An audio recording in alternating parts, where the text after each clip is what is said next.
Oke, Assalamualaikum warahmatullahi wabarakatuh. Saya Langga Syahputra dari PI 18. Di sini akan menjelaskan tentang antena atau antena radio. Langsung kita mulai. Antena radio. KS radio, antena adalah sebuah antarmuka antara gelombang radio yang merambat melalui ruang dan arus listrik yang bergerak dalam konduktör logam dan digunakan dengan pemancar atau penerima.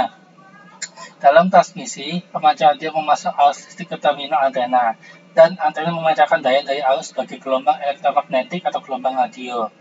Dalam penerimaan, antena memotong beberapa kekuatan gelombang radio untuk menghasilkan arus listrik di terminalnya, yang diterapkan ke penerima untuk diperkuat. Antena adalah komponen penting dari semua peralatan radio. Antena adalah salah satu elemen penting yang harus ada pada sebuah teleskop radio, televisi, radar, dan semua alat komunikasi dan kabel lainnya. Sebuah antena adalah bagian vital dari suatu pemancar atau penerima yang berfungsi untuk menyalurkan sinyal radio ke udara.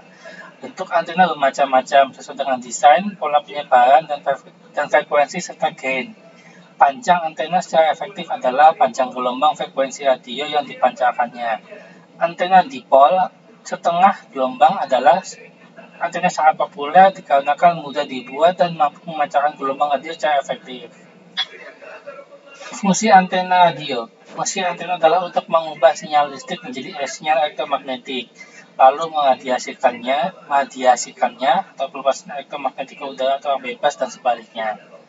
Antena juga dapat berfungsi untuk menerima sinyal elektromagnetik dari ruang bebas dan mengubahnya menjadi sinyal listrik. Pada radar atau sistem komunikasi satelit, sering dijumpai sebuah antena yang melakukan kedua fungsi atau radiasi dan penerima sekaligus. Namun, pada sebuah teleskop radio, antena hanya menjalankan fungsi penerima saja. Karakteristik antena radio. Ada beberapa karakteristik penting antena yang perlu dipertimbangkan dalam memilih jenis antena untuk suatu aplikasi, termasuk untuk digunakan pada sebuah teleskop radio, yaitu pola radiasi, direktivitas, gain, dan polarisasi. Karakter ini umumnya sama pada sebuah antena, baik ketika antena tersebut menjadi peradiasi atau menjadi penerima, untuk suatu frekuensi, polarisasi, dan bidang tertentu. 1. Pola radiasi.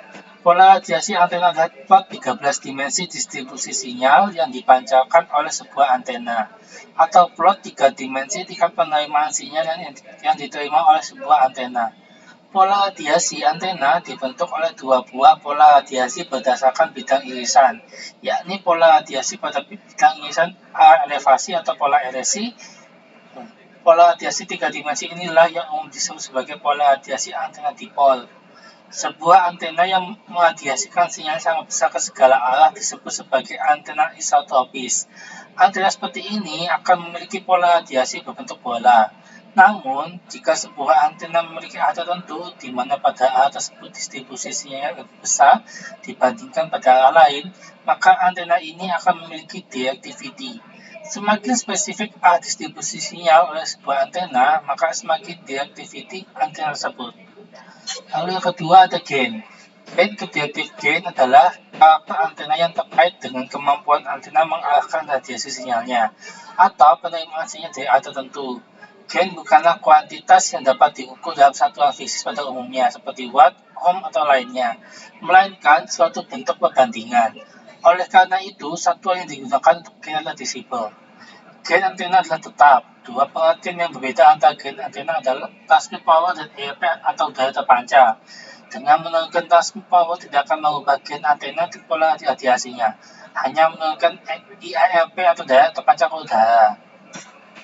Lalu yang ketiga, polarisasi. Polarisasi didefinisikan sebagai arah orientasi dari medan listrik. Antena dipol, digambar di pojok kanan atas, itu memiliki polarisasi linear, yaitu vertikal, bisa juga horizontal. Mengenali polarisasi antena amat berguna dalam sistem komunikasi, khususnya untuk mendapatkan efisiensi maksimum pada transmisi sinyal. Pada aplikasi radio, WLAN atau wireless LAN dan radio seluler, polarisasi yang digunakan adalah polarisasi linear vertikal. Antena pemancar dan penerima harus diorientasikan vertikal, sedangkan pada aplikasi televisi broadcast, polarisasi yang digunakan adalah polarisasi linear horizontal. Sedangkan pada aplikasi RFID atau Radio Frequency Identification, polarisasi yang digunakan adalah polarisasi sirkular. Penggunaan antena. 1. Pada radio. Antena adalah salah satu elemen penting yang harus ada pada sebuah radio. Fasilitas radio. Fungsinya adalah untuk mengubah sinyal listrik menjadi sinyal elektromagnetik, lalu meradiasikannya, dan sebaliknya. Antena juga dapat berfungsi untuk menerima sinyal elektromagnetik dan mengubahnya menjadi sinyal listrik, sehingga sinyal radio yang dipancarkan oleh stasiun radio dapat ditangkap oleh radio. Yang kedua, pada televisi. Berdasarkan peraturan internasional yang berkaitan dengan pengaturan penggunaan frekuensi atau radio regulasi untuk penyiaran televisi pada pita frekuensi VHF dan UHF, sejarah pertelevisian di Indonesia diawali pada tahun 1962 oleh televisi Indonesia di Jakarta dengan menggunakan pemancar televisi VHF. Pembangunan pemancar TVRI berjalan dengan cepat, terutama setelah diluncurkannya satelit Palapa pada tahun 1975. Pada tahun 1997, yaitu lahirnya stasiun penyiaran televisi swasta pertama di Indonesia. Stasiun pemancar televisi TVRI telah mencapai jumlah kurang lebih 200 stasiun pemancar yang keseluruhannya menggunakan frekuensi VHF. Dan pemancar TV swasta pertama tersebut diberikan alokasi frekuensi pada pita UHF. Kebijaksanaan penggunaan pita frekuensi VHF untuk TVRI dan UHF untuk swasta, sehingga untuk menangkap siaran TV digunakan antena VHF dan UHF. Lalu yang ketiga pada radar atau radio detection and ranging adalah suatu alat yang sistemnya untuk memecahkan gelombang elektromagnetik berupa gelombang radio dan gelombang mikro. Pantulan dari gelombang yang dipancarkan tadi digunakan untuk mendeteksi objek. Radar menggunakan spektrum gelombang elektromagnetik pada rentang frekuensi 300 MHz hingga 30 GHz atau panjang gelombang 1 cm hingga 1 meter. Adapun beberapa komponen sistem radar, yakni yang pertama transmitter untuk membangkitkan sinyal radio dari osilator, lalu ada waveguide adalah penghubung antara transmitter dan antena, ada receivers sebagai penerima pattern sinyal radio, lalu sinyal prosesor yaitu peralatan yang mengubah sinyal analog ke sinyal digital, lalu ada radar controller, yakni penghubung yang akan mengantarkan informasi ke user. Mungkin itu saja yang bisa saya sampaikan tentang antena radio yang digunakan pada telekomunikasi saat ini. Apabila ada salah kata mohon maaf. Assalamualaikum warahmatullahi wabarakatuh.